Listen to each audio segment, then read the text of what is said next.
family of EQ videos here is a snare drum. So this is just a quick way that you can start EQing your snare drum, and snares are a little weird, especially if you've got a mic like on the bottom and on the top of the snare. They're probably both going to be EQ'd a little differently. Snares are kind of weird, but essentially you want the snare to fall mostly in the mid-range, kind of like you want your guitars to fall.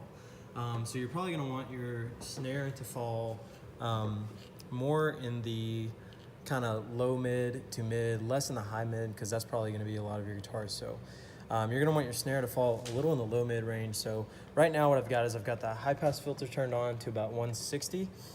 So that's keeping the low frequencies out of it. So you can see we've got this whole range open. So this is all the mid-range frequencies that are going to be passing through. And I've got a little bit of a dip around 2K. So you can see around 2000 kilohertz, I've got a little bit of a dip. So this could vary. This could move pretty much anywhere, because the thing is, this dip is with a snare, you're probably going to have a point that is just a super annoying frequency that when you hit that snare, it's ringing, it sounds bad.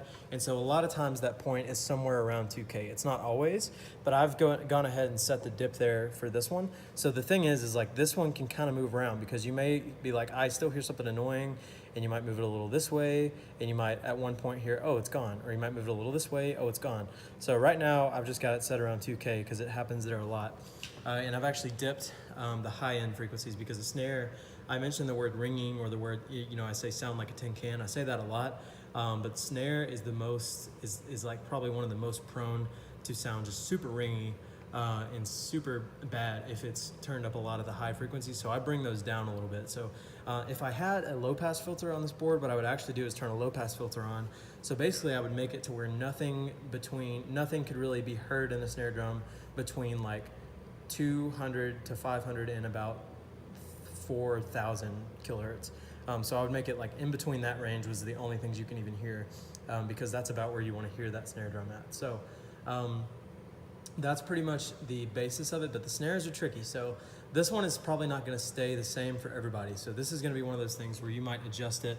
Here's kind of a look at how that's actually set up. But again, this might be one of those things that you come in and you're like, man, this doesn't sound good for me. So you may end up setting up something totally different on your snare drum. But this is something you can start with and adjust it and move it around as you may need to.